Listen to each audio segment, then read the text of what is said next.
படைப்பிற்கெல்லாம் நற்செய்தியை பறைசாற்றுங்கள்.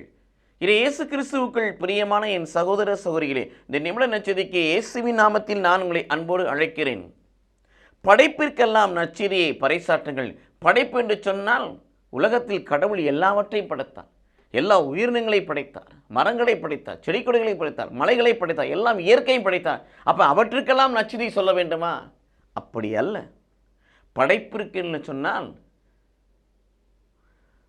படைப்பிலே உன்னதமான படைப்பு மனித படைப்பு. கடவுள் மனிதனை தன் சாயலாக தன் பாவனையாக படைத்து தன் ஜீவனை அவனுக்கு கொடுத்தபடினாலே நாம் படைப்பிற்கெல்லாம் நற்செய்தி அறிவிக்க வேண்டும்.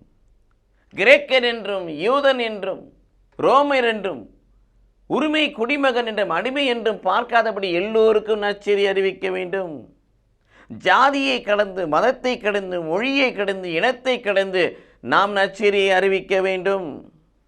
படித்தவர் படிக்காதவர் என்று வேறுபாடு பார்க்காதபடி நற்செய்தியை அறிவிக்க வேண்டும். இருப்பவர் இல்லை என்று பார்க்காதபடி நற்செய்தியை அறிவிக்க வேண்டும். பொருளாதார ஏற்றத்தாழ்வுகளை மனதில் கொள்ளாதபடி நற்செய்தியை அறிவிக்க வேண்டும். நற்செய்தி எல்லோருக்கும் உரியது. எல்லோரும் கடவுளுடைய பிள்ளைகள், எல்லோரும் கடவுளால் படைக்கப்பட்டவர்கள்.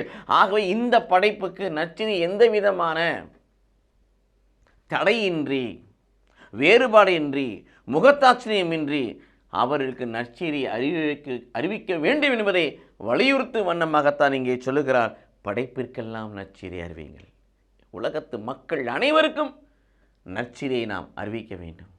ஆகவே உலக மக்களுக்கு நற்செய்தியை அறிவிக்க இருக்கிற நாம் அந்த நற்செய்தியின்படி வாழ்வோம், கடைபிடிப்போம். அதை நாம் மற்றவர்களுக்கு பறைசாற்றுவோம். கடவுள் நம்மை ஆசீர்வதிப்பாராக. ஆமீன்.